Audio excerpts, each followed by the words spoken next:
मेरा प्रश्न पहला ये आपसे होगा कि भगवान श्री रामचंद्र जी मर्यादा पुरुषोत्तम के रूप में जाने गए, लेकिन भगवान श्री कृष्ण को पुरुषोत्तम के रूप में, मर्यादा पुरुषोत्तम के रूप में समाज में, राष्ट्र में, धर्म में, धार्मिक साहित्यों में भगवान राम जी को वनवास मिला, 14 वर्षों के लिए वनवास मिला। माता सीता उनके साथ वन को गई, तो माता सीता एक पतिव्रता नारी के रूप में तो वहाँ अपना फर्ज अदा की, लेकिन एक विवाह के बाद आई हुई अगर नवविवाहिता है तो उसे भगवान राम जी ने घर रहने के लिए प्रेरित नहीं किया।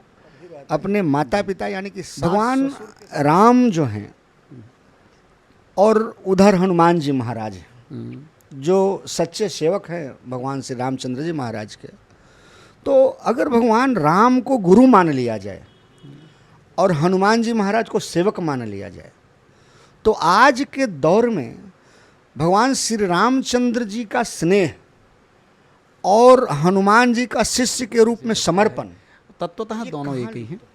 इतिहासकार के एक बड़े धड़ों के द्वारा लंबे समय से, खास करके 1980-90 के दशक से ये जोड़ पकड़ चुका कि ढोल गंवार शूद्र पशु नारी सब तारण के अधिकारी, तो शूद्र नारी ये विषय हो गया, और फिर शंबुक वध, शंबुक को दलित बतलाना इतिहास के हिसाब से, और फिर बाली को छुप कर मारना।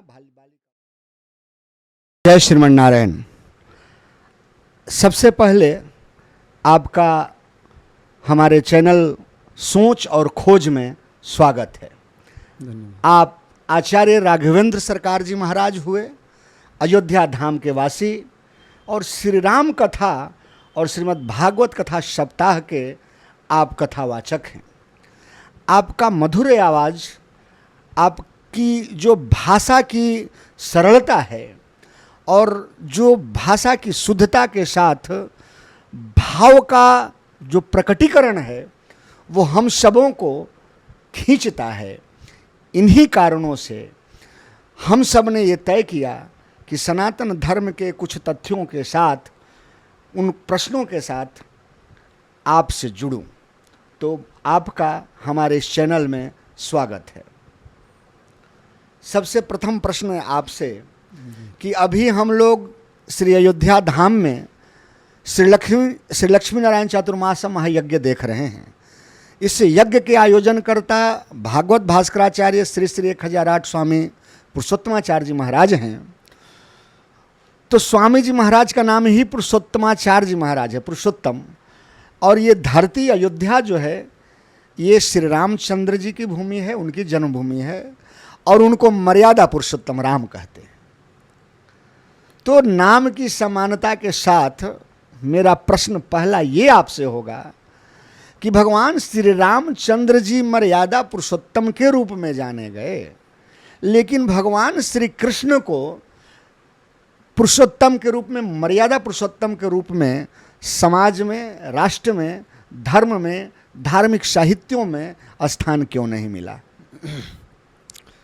श्री अयोध्यानाथ भगवान की जय। भगवान श्री कृष्ण वो लीला पुरुषोत्तम है और भगवान श्री राम मर्यादा पुरुषोत्तम है, क्योंकि पग पग पर मर्यादा का पालन किया और सामान्य धर्म के प्रतीक हैं। एक भाई का भाई के प्रति क्या व्यवहार होना चाहिए, एक पुत्र का पिता के प्रति क्या कर्तव्य होना चाहिए, एक पति का पत्नी के प्रति क्या दायित्व होता है, और एक राजा का प्रजा के प्रति क्या कर्तव्य बनता है, सारे धर्मों का समावेश भगवान श्री राम के चरित्र में है और पग पग पर मर्यादा का पालन है। तो यहाँ मनुष्य रूप नरलीला प्रभु ने की है, तो मनुष्य को कैसे कैसे मर्यादा पालन करके और जीवन निर्वाह करना चाहिए, क्योंकि भगवान की ये जो भगवान श्री राम का अवतार है ये मनुष्यों को शिक्षा देने के लिए है। और भगवान श्री कृष्ण के लिए योगेश्वर कहते हैं। तो वहाँ नरलीला प्रभु की नहीं, वहाँ तो लीला पुरुषोत्तम है। सब लीला के माध्यम से दिखाया है। संसार के लोगों को श्री राम जी के चरित्र से शिक्षा यही मिलती है कि जो हमने किया वो आप करो, इनके चरित्र पर चलना है। और भगवान श्री कृष्ण का जो चरित्र है उस पर चलना नहीं है, वो लीला पुरुषोत्तम की लीला है, तो उस पर तो केवल श्रवण करना है, सुनना है। श्री कृष्ण की लीला श्रवणीय है और राम जी की लीला अनुकरणीय है। इसलिए मर्यादा में बंधना और मर्यादा में रहना ही मनुष्य के लिए मानव बनाता है। महाराज मनु की संतान हम मानव हैं, तो मानव बन के कैसे रहना है। और सबसे पहला यही है कि हम मनुष्य होकर के मनुष्य बन जाएं, क्योंकि चोला तो मनुष्य का है, लेकिन दानवीय वृत्ति जो प्रवेश कर जाती है उससे सब बिगड़ जाता है। इसलिए राम जी का चरित्र है कि जैसे राम जी ने किया, प्रातःकाल उठ के रघुनाथा मातु पिता गुरु नावई माथा, प्रातःकाल उठ कर के माता पिता गुरुदेव के भगवान के चरणों में प्रणाम करना चाहिए। अब आजकल लोग उतना तो नहीं देख पा रहे हैं, क्योंकि राम जी प्रातःकाल उठ कर के मातु पिता गुरु नावई माथा, मस्तिष्क नवाते हैं। आजकल लोग प्रणाम करते हैं लेकिन सभी माथा नहीं नवाते, अब तो हाथ ही से काम चला लेते हैं। प्रातःकाल उठ के रघुनाथा माता पिता गुरु नावई हाथ ही से काम, लेकिन हाथ नहीं, माथा है। तो मर्यादा पुरुषोत्तम और महापुरुष भगवान श्री राम के लिए ही कहा है, वंदे महापुरुष ते चरणारविंदम। महापुरुष भगवान श्री राम के लिए कहा है। और जो आप अभी कह रहे थे कि श्री स्वामी जी महाराज अनंत श्री विभूषित भागवत भास्कर श्री सुखदेव भगवान के ही स्वरूप श्री स्वामी पुरुषोत्तमाचार्य जी महाराज जो अयोध्या धाम में लक्ष्मी नारायण चातुर्मास महायज्ञ का दिव्य और भव्य आयोजन हो रहा है, तो बड़ी प्रसन्नता की बात है कि हमारे ठाकुर जी भी मर्यादा पुरुषोत्तम हैं और स्वामी जी भी पुरुषोत्तमाचार्य जी हैं। और भगवान श्री कृष्ण के लिए भी पुरुषोत्तम कहा है, पुरुषों में जो उत्तम हैं वही पुरुषोत्तम हैं। तो महापुरुषों का तो यही है कि एन केन प्रकारेण जो जीव परमात्मा से विभक्त हो रहा है उस जीव को भक्त बनाएं। और स्वामी जी महाराज के चरित्र में वही चरितार्थ हो रहा है। जो जीव भटके हुए हैं, जो भगवान से विमुख हैं, उन सबको यज्ञ के माध्यम से, कथा के माध्यम से, धाम के माध्यम से सबको जोड़ना, ठाकुर जी के चरणों में एन केन प्रकारेण जीव जुड़ जाए, यही एक संत, सच्चे संत का लक्षण होता है। और हम तो लगभग 20 वर्ष से इस धरणीधर स्वामी सेवा ट्रस्ट से जुड़े हुए हैं। पूज्य गुरुदेव वैकुंठवासी श्री स्वामी धरणीधराचार्य जी महाराज जब थे उस समय से, और धामों में जो चातुर्मास यज्ञ का स्वामी जी महाराज ने निर्णय लिया बड़ा ही दिव्य है। श्री बद्रीनाथ जी में जहाँ अलकनंदा बह रही हैं, बद्री धाम में, और फिर द्वारकाधीश, जगन्नाथपुरी, नैमिषारण्य, वृंदावन, कुरुक्षेत्र, पुष्कर और इस बार श्री अयोध्या धाम। अब अयोध्या धाम से आगे कहाँ बढ़ेंगे वो तो ठाकुर जी बताएंगे और स्वामी जी महाराज के मुख से निकलवाएंगे। लेकिन जो जीव हैं, दुखी हैं, क्लेश में पड़े हुए हैं, जो धाम तक नहीं आ सकते, जो जुड़ नहीं सकते धाम तक, संत ही उनको जुड़वाते हैं। और हमारे भागवत में भी लिखा है कि 2 काम जीव से बन जाएं। पहला तो ये है कि अपनी आत्मा, गोपियाँ कहती हैं अपनी आत्मा भगवान श्री कृष्ण के लिए समर्पित कर दो, लेकिन हम कलयुगी जीव हैं, इतनी हमारी क्षमता कहाँ है। एक व्यसन करने वाला व्यक्ति अपना व्यसन नहीं छोड़ पाता, गुटखा खाने वाला गुटखा नहीं छोड़ पाता, वो घर मकान कैसे छोड़ेगा, सबको कैसे छोड़ेगा। इसलिए गोपियाँ कहती हैं पहली बात तो यही है कि अपनी आत्मा प्रभु के लिए समर्पित कर दीजिए। अगर ये नहीं कर पाते हैं तो दूसरी बात ये है कि जो भगवान को समर्पित हो चुके हैं ऐसे महापुरुषों के लिए हम समर्पित हो जाएं। और हमारे रामानुज संप्रदाय में तो आचार्य शरणागति ही मुख्य है। आचार्य की शरणागति हम स्वीकार कर लें।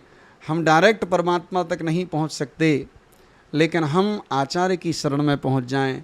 पूज्यपाद श्री स्वामी जी महाराज की शरण में पहुंच जाएं तो संत करते क्या हैं, हम जीवों का हाथ पकड़ के परमात्मा के हाथ में पकड़ा देते हैं। ये सहज सरल उपाय है। अभी इसी से भगवान राम पर ही रहते हैं जी। भगवान राम जो हैं और उधर हनुमान जी महाराज हैं जो सच्चे सेवक हैं भगवान श्री रामचंद्र जी महाराज के। तो अगर भगवान राम को गुरु मान लिया जाए और हनुमान जी महाराज को सेवक मान लिया जाए तो आज के दौर में भगवान श्री रामचंद्र जी का स्नेह और हनुमान जी का शिष्य के रूप में समर्पण ये कहाँ लुप्त हो गया, ये अब देखने को क्यों नहीं मिलता है? क्या कारण है कि हनुमान जी महाराज का समर्पण और भगवान श्री रामचंद्र जी का जैसा स्नेह आज समाप्त होता जा रहा है या लगभग समाप्ति हो गया? क्या इसके पीछे कारण है? हम लोग धर्म से और सत्संग से, कथाओं से दूर होते जा रहे हैं। आजकल लोग अपने मोबाइल तो चलाएंगे, उसमें अच्छी चीज़ भी देखना चाहिए, लेकिन वो ना देख करके इधर उधर का देखते हैं। अगर हम सत्संग से जुड़े रहेंगे तो वही शिष्य के अंदर शिष्यता का भाव रहेगा और गुरुदेव के प्रति गुरु शुश्रूषया विद्या, गुरुदेव भगवान की सेवा करने से ही विद्या की प्राप्ति होती है। तो गुरुदेव भगवान की सेवा का भाव जब तक नहीं बनेगा तब तक कैसे वो स्थिति बनेगी। और मूलतः यही है कि हम अपने धर्म ग्रंथों से, वेदों से और महापुरुषों से दूर होते जा रहे हैं। इसलिए सत्संग करना चाहिए, महापुरुषों की शरणागति स्वीकार करना चाहिए और उनकी चरण शरण में रहेंगे तो हम लोगों को शिक्षा प्राप्त होगी, ज्ञान प्राप्त होगा और ज्ञान रहेगा तो फिर सारे कार्य अच्छी तरह से संपन्न होंगे। भगवान राम जी को वनवास मिला, 14 वर्षों के लिए वनवास मिला। माता सीता उनके साथ वन को गई तो माता सीता एक पतिव्रता नारी के रूप में तो वहाँ अपना फ़र्ज़ अदा की, लेकिन एक विवाह के बाद आई हुई अगर नवविवाहिता है तो उसे भगवान राम जी ने घर रहने के लिए प्रेरित नहीं किया, अपने माता पिता यानी कि सास ससुर के सेवा के लिए प्रेरित नहीं किया। इसके विपरीत भगवान श्री रामचंद्र जी सीता जी के साथ वन ले गए। तो भगवान राम का ये लीला या भगवान नारायण का ये लीला हो सकता है उस हिस्से को वहीं रोक कर, जब मनुष्य के रूप में भगवान ने जन्म लिया है तो ये कहाँ तक उचित है। चूँकि मार्क्सवादी इतिहासकारों के द्वारा और जो सनातन को प्रदूषित करने वाले लोग हैं, ऐसे बौद्धिक वर्ग के लोगों के द्वारा सनातन को कलंकित करने के लिए श्री रामचंद्र जी भगवान को स्त्री विरोधी, नारी विरोधी, नारी सशक्तिकरण के खिलाफ जाने वाले और स्त्री को उसके उचित हक और अधिकार को न देने वाले व्यक्ति के रूप में परिभाषित कर रहे हैं। साहित्यों के माध्यम से, भाषण के माध्यम से, ऐसे पॉडकास्ट एवं सोशल मीडिया के चर्चा के माध्यम से एक बहुत बड़ा वर्ग लग गया है इसके पीछे। तो इसको कैसे दूर किया जाए या इसका क्या वास्तविक जवाब होगा कि भगवान श्री रामचंद्र जी स्त्री अधिकार के, स्त्री समानता के या स्त्री के सुख के विरोधी नहीं थे, बल्कि पति पत्नी का जो साहचर्य होता है, जो संबंध होता है, वो क्या होता है और उन्होंने ऐसा क्यों किया, इसके पीछे के धार्मिक महत्व व्यवहारिक जीवन से जोड़ते हुए आप बताने का कष्ट करें। चूँकि आपका राम कथा पर बड़ा सुंदर पकड़ है और अभी आप युवा हैं, नौजवान हैं, तो आज के भारत के नौजवानों के बीच में ये संदेश अवश्य जाना चाहिए। पहली बात तो यही है कि भगवान श्री राम ने वनवास जाते समय किशोरी जी के लिए समझाया और कहा कि घर में रहिए, वनों के कष्टों को बताया कि वन में बड़े बड़े कष्ट होते हैं और सास ससुर की सेवा करिए, क्योंकि पिताजी ने वनवास हमारे लिए दिया है, तुम्हारे लिए नहीं दिया। लेकिन जानकी जी जानती हैं, महर्षि वाल्मीकि जी तो कहते हैं कि जो चरित्र है और राम जी का चरित्र वाल्मीकि रामायण में प्रधान रूप में श्री राम जी का चरित्र नहीं है। वाल्मीकि रामायण में प्रधान चरित्र है श्री सीता जी का, माता जी का चरित्र है। काव्यम रामायणम कृष्णम सीता याश्चरितम महत। महर्षि वाल्मीकि जी कहते हैं कि श्री सीता जी के चरित्र की महिमा है, कितनी महान श्री सीता जी हैं।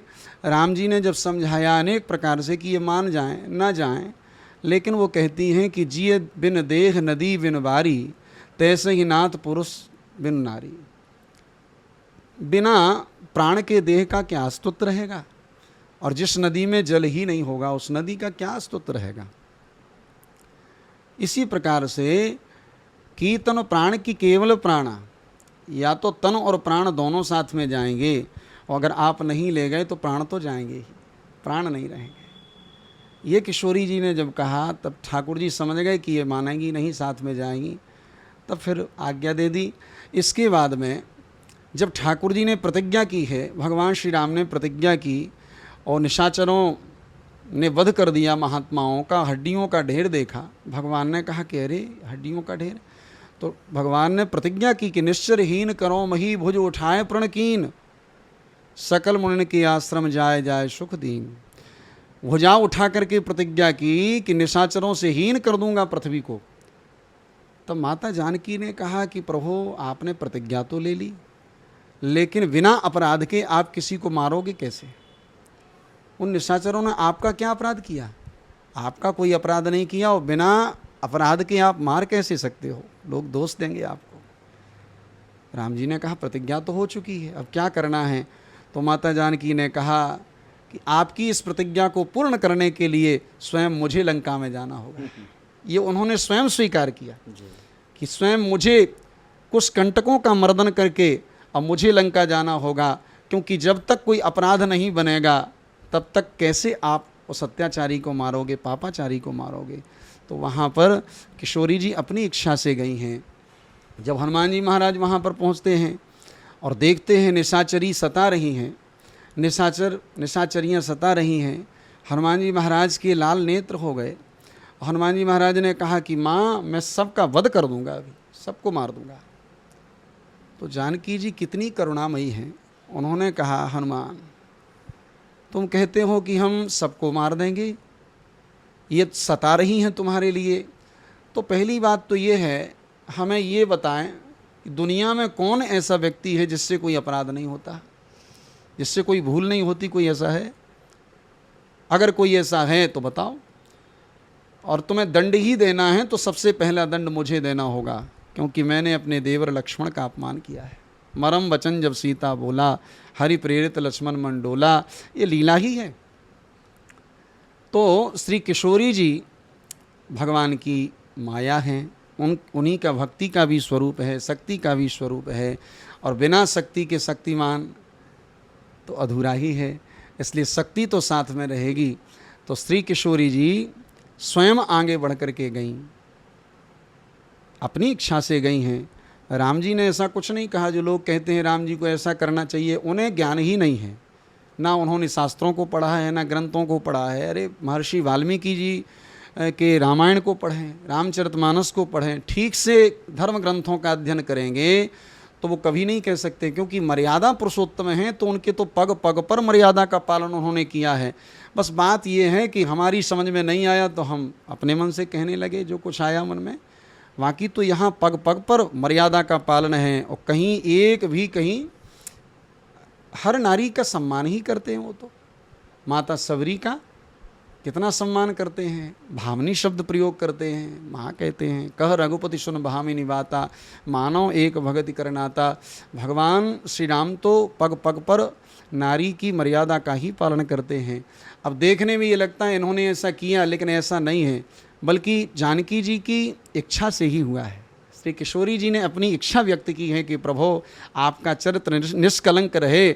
अगर प्रजा इस प्रकार की बात कर रही है तो आपका चरित्र निष्कलंक रहे, इसके लिए भले ही मुझे दोबारा वन में जाना पड़े। एक बात। और दूसरी बात ये भी है कि जब जब भगवान श्री राम का ये चरित्र चलता है तो लवकुश का जो जन्म होता है वो वाल्मीकि जी की कुटिया में होता है। अब वन से लौट करके आए और यहाँ जब निवास किए, अब लीला संपन्नता की ओर है कुछ समय बाकी रहा। अब वाल्मीकि जी के यहाँ लव कुश का जन्म होना है, तो उसके लिए लीला तो करना पड़ेगी।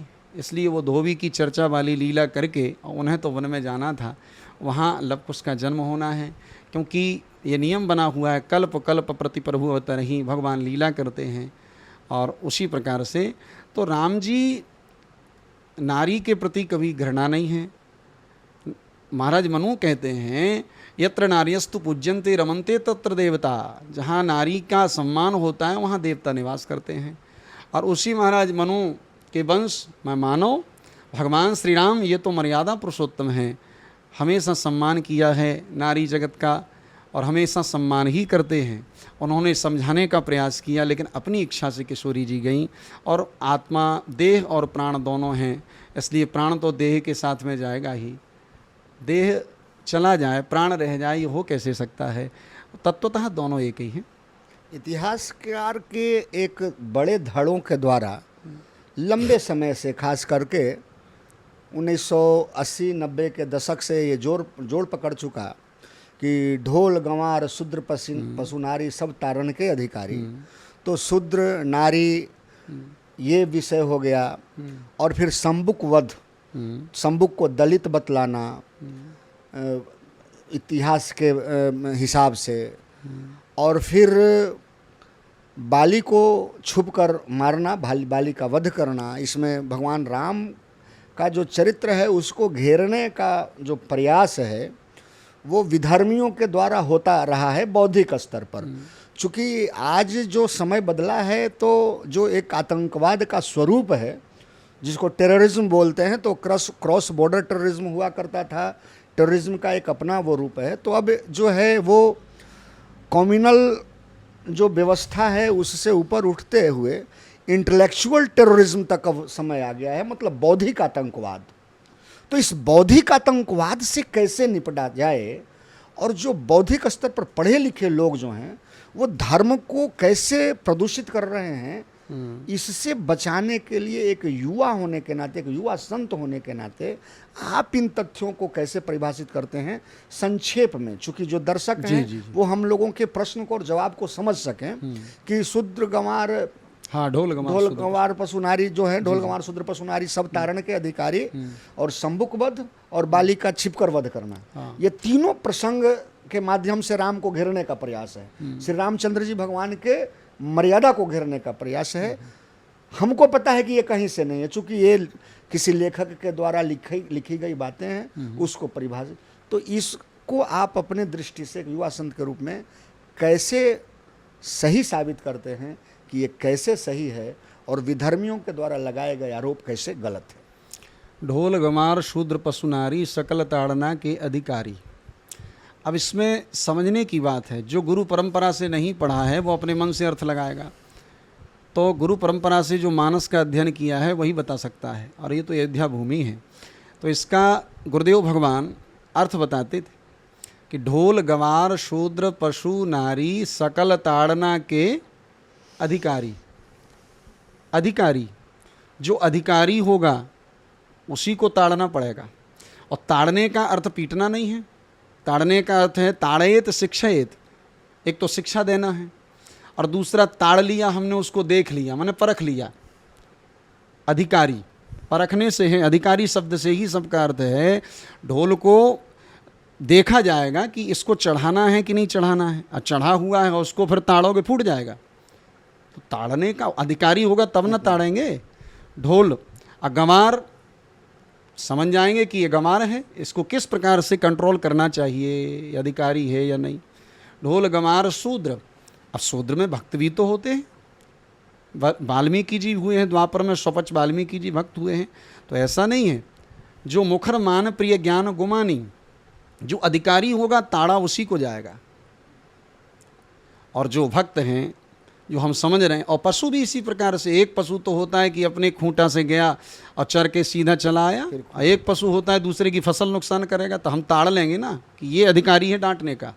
तो जो अधिकारी है डांटने का, अधिकारी शब्द से ही नारी, जो नारी है पतिव्रता है और ऐसे ऐसे पुत्रों को जन्म देती है। ध्रुव माता मंदालसा, लक्ष्मण माता तीन, अपने अपने सुतन को ज्ञान यथारथ दीन। ऐसी माताएं इनको बंधन करते हैं, लेकिन जो अपने चरित्र से गिर गई हैं या अपने चरित्र से पतित हो रही हैं, जिन्होंने शूद्रवत व्यवहार कर लिया या अपने संस्कार से गिर चुकी हैं, ताड़ने योग्य हैं, उन्हीं को डांटा जाएगा, उन्हीं को ताड़ा जाएगा।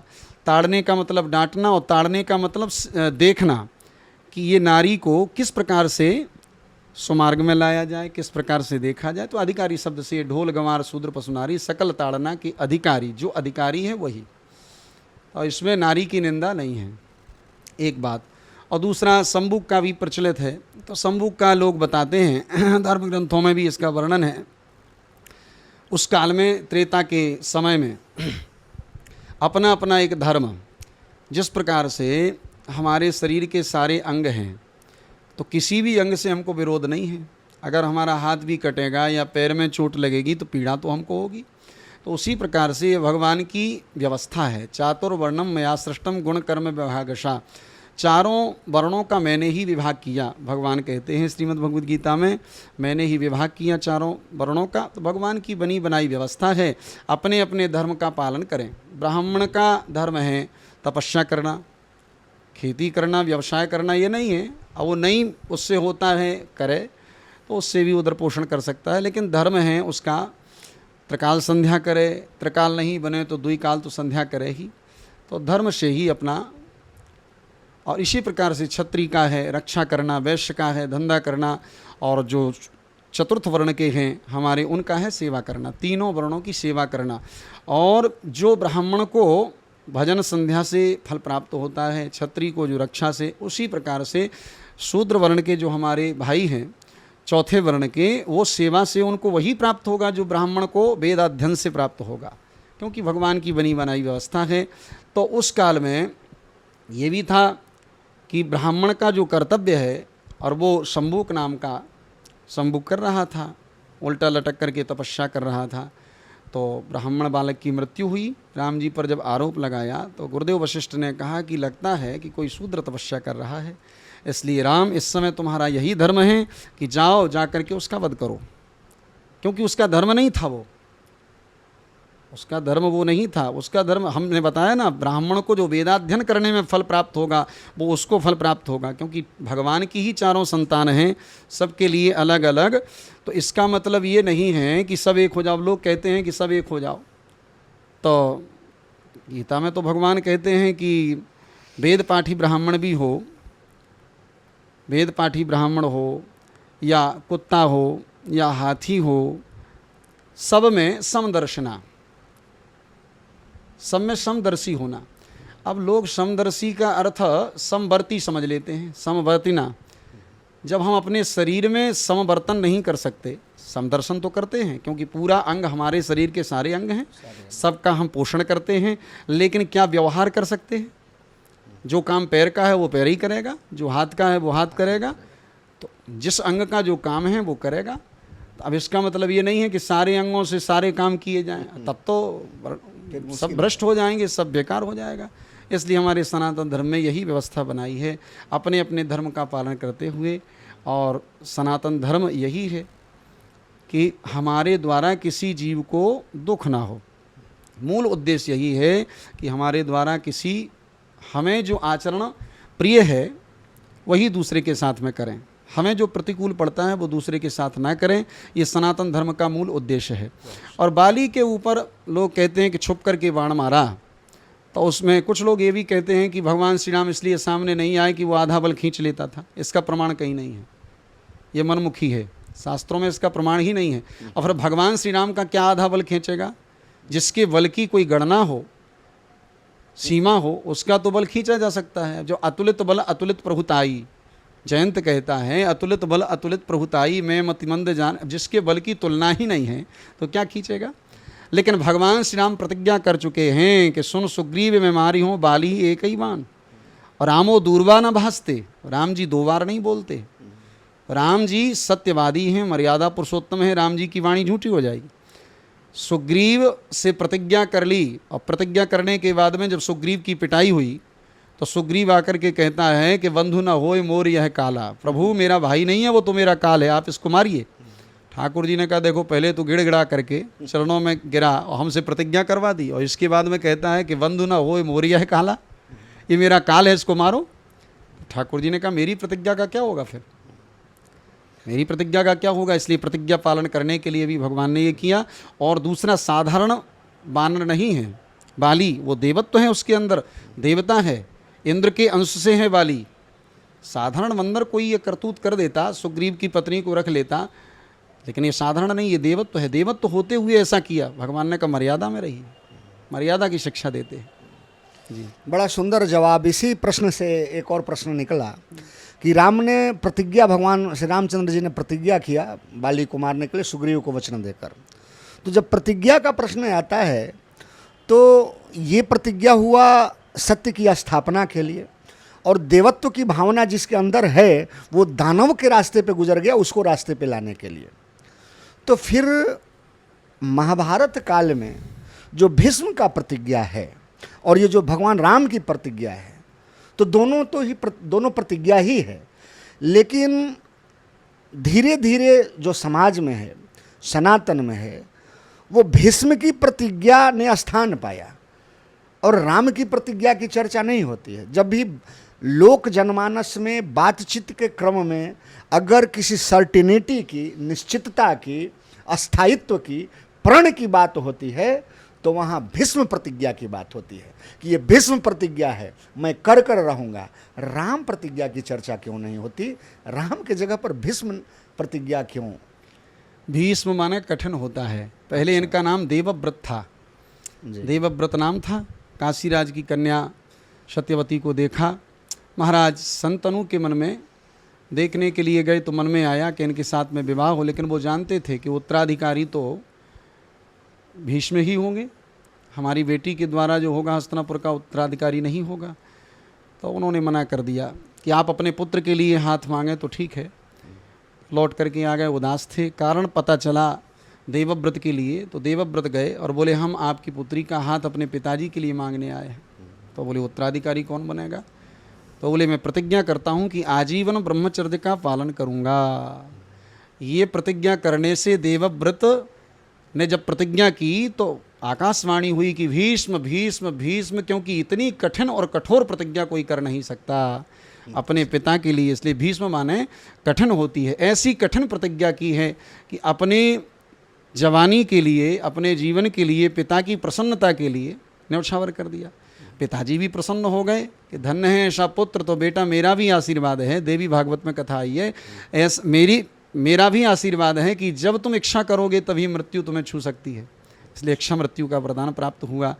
तो ये कठिन प्रतिज्ञा होने से और प्रचलित हो गई। भीष्म नाम तो इनका देवव्रत है, तो भीष्म माने कठिन प्रतिज्ञा, इसलिए लोग कहते हैं कि भीष्म प्रतिज्ञा। बहुत सुंदर। हम लोग अभी भगवान राम जी के धरती पर हैं। भगवान आम जनमानस के हैं, रोम रोम में बसे हैं। कहा भी जाता है कि बच्चा बच्चा राम है, हरवाला देवी की प्रतिमा, कंकड़ कंकड़ शंकर है, बूंद बूंद में गंगा जल।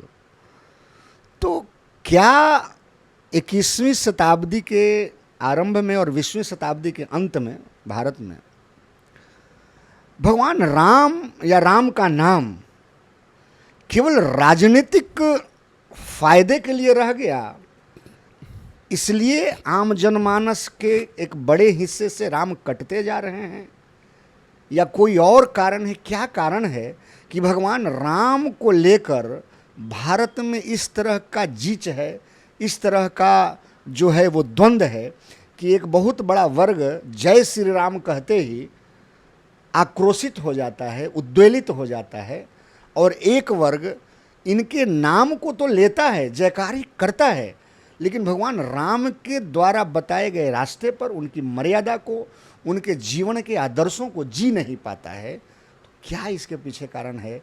क्या भारत में राम आज राजनीति के राम होकर रह गए हैं, या आम जनमानस के राम क्यों नहीं बन पा रहे हैं? राम जी तो आम जनमानस के राम ही हैं। अब लोगों की भावना है और केवल उतना ही वो समझते हैं, वो इसलिए कि वो साधन उनसे नहीं हो पा रहा है। भीतर से राम जी ने जो तपस्या की है, जो त्याग किया है, उनके त्याग और तपस्या को, उनके आचरण को अगर हम अपने जीवन में उतारेंगे तो फिर जोर से नारा लगाने की भी आवश्यकता नहीं है। आत्मबल हृदय से, आध्यात्म बल हृदय से।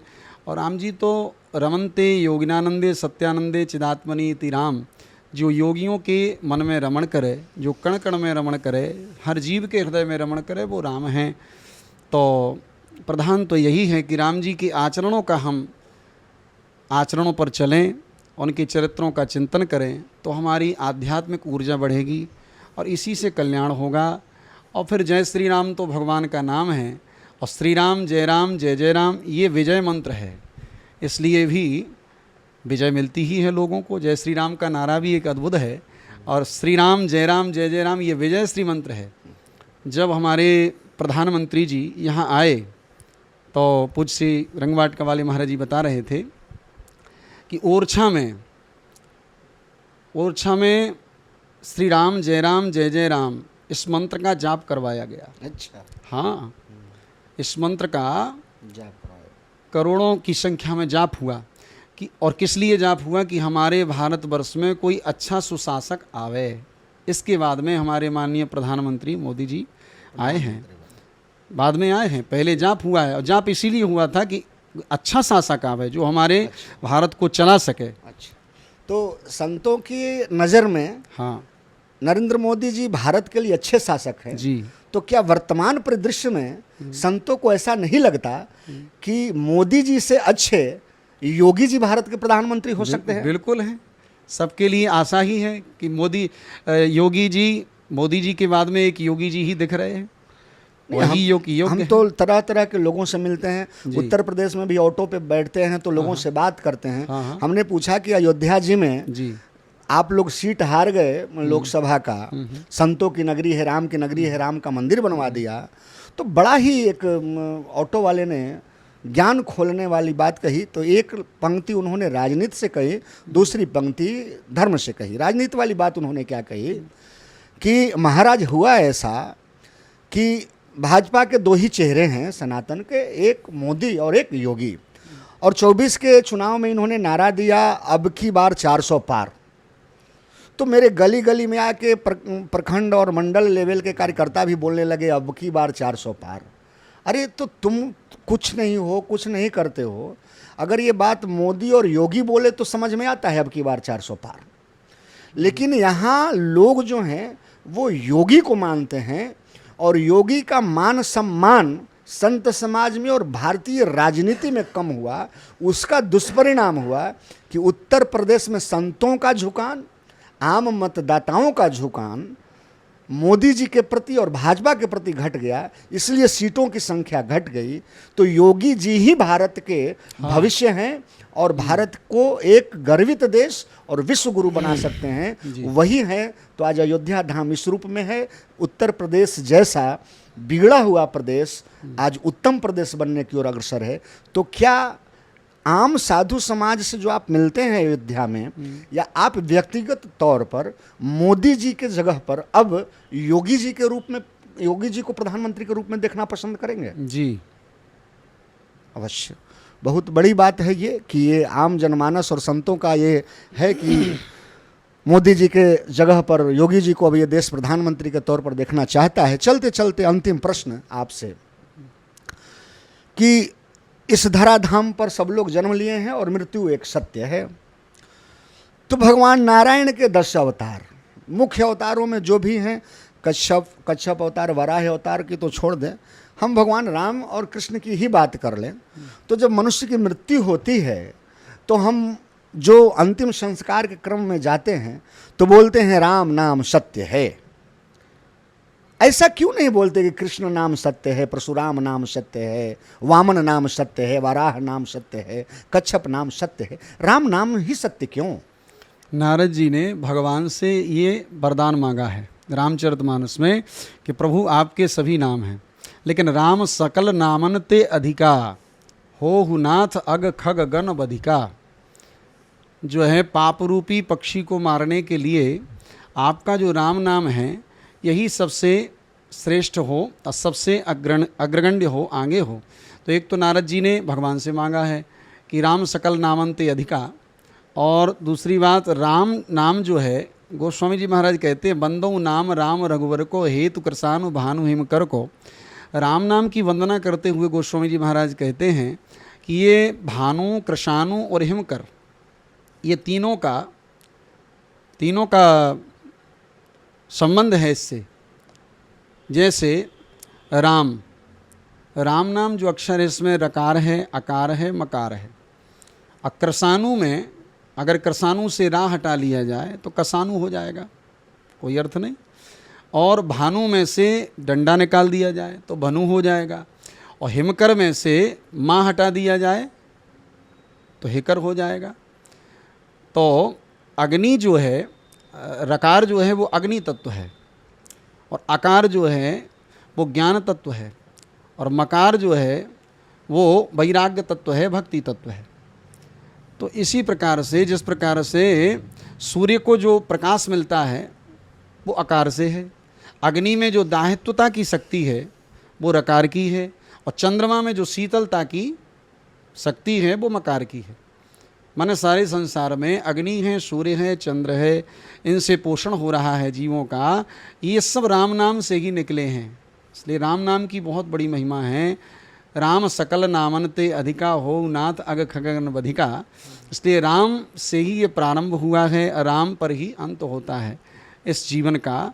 इसलिए प्रारंभ भी राम से है और अंतिम समय भी राम नाम सत्य बोलते हैं। तो ठीक जैसे हमने आज के इस वार्तालाप का आरंभ भगवान राम के नामधारी स्वामी पुरुषोत्तमाचार्य जी महाराज से शुरू किया था, वैसे ही आज के इस वार्तालाप का अंत उन्हीं के नाम से करेंगे। वाह। तो स्वामी पुरुषोत्तमाचार्य जी महाराज को आप अन्य संतों की तुलना में किस तरह से अलग देखते हैं? बाकी भारत के अन्य संतों से, बड़े बड़े संत, बड़े बड़े नाम हैं लोगों के, हो सकते हैं, बड़े बड़े मंच लगते हैं, बड़े बड़े उनके शिष्य हैं, अर्थ के दृष्टिकोण से या पूरी व्यापकता के दृष्टिकोण से। तो इस भीड़ में स्वामी पुरुषोत्तमाचार्य जी महाराज को आप कहाँ पाते हैं कि ये किस जगह हैं, कैसे हैं, और लोगों से हटकर कैसे हैं भारत के अन्य संतों से? वैसे तो संत भगवंत अंतर निरंतर नहीं। विनय पत्रिका में गोस्वामी जी महाराज कहते हैं कि संत और भगवंत में तनिक भी अंतर नहीं है। जो संत हैं ये भगवान के ही स्वरूप होते हैं। और को बड़ छोट कहत अपराधु, सुन गुण भेद समुझिए साधु। बड़ा छोटा कहने से तो अपराध होता है, लेकिन फिर भी जो बात है तो बिना कहे रही नहीं जाती। तो बात यह है कि स्वामी जी महाराज एक विशुद्ध संत हैं। जो लक्षण संतों के गाए हैं शास्त्रों में, एक एक लक्षण घटित होते हैं। कपिल भगवान माता देवहूति से कहते हैं, तितिक्षवा कारुण का सुहृदा सर्वदेहि नाम, अजात शत्रवा शांता साधवा साधुभूषणा। तितिक्षु माने सहनशील। तो श्री स्वामी जी महाराज के अंदर वो सहनशीलता है, वो गंभीरता है, सारे विश्व को अपने हृदय में समेट लेना, ये विशालता है, ये महात्मा का विशाल हृदय है। इसलिए हर जीव को अपनाना, कोई भी शरण में पहुंच जाए सबके लिए अपनाना, सबकी व्यवस्था देखना, और स्वयं सचेत हो करके, ये नहीं किसी के भरोसे, स्वयं। और इतने सहज सरल हैं, आप पैदल भी चले जाते हैं, जहाँ जो वाहन मिला जैसे मिला चले जाते हैं, कोई मान गुमान नहीं। क्यों? क्योंकि हृदय में ठाकुर जी बैठे हैं और वो भीतर के संत हैं, ऊपर के नहीं हैं। जो एक वेशा भूसा होती है ना, ऊपर से बना लेते हैं कि साहब हम महात्मा, वो तो है ही नहीं। दिखावा तो रत्ती मात्र का नहीं है, जो है वो हृदय से है।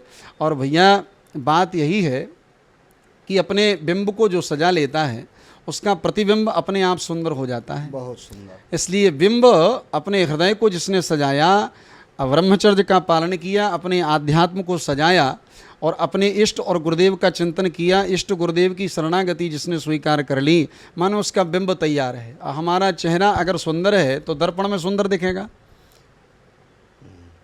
हमारा चेहरा बिंब है और प्रतिबिंब है दर्पण। और बिंब को ना सजा करके प्रतिबिंब को हम सजाएंगे, उसमें लगा दें कुछ भी क्रीम पाउडर दर्पण में, तो हमारा चेहरा और बेकार हो जाएगा।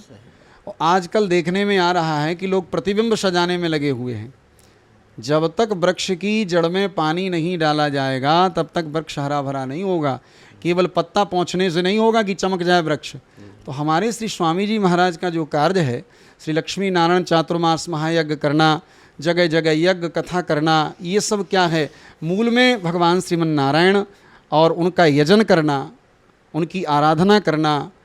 उन्हीं से सारे जीव निकले हैं, उन्हीं के पास जाना है, क्योंकि जो जहाँ से निकला है उसको वहीं तक पहुँचना है, और जब तक नहीं पहुँचेगा तब तक उसको संतुष्टि नहीं मिलेगी।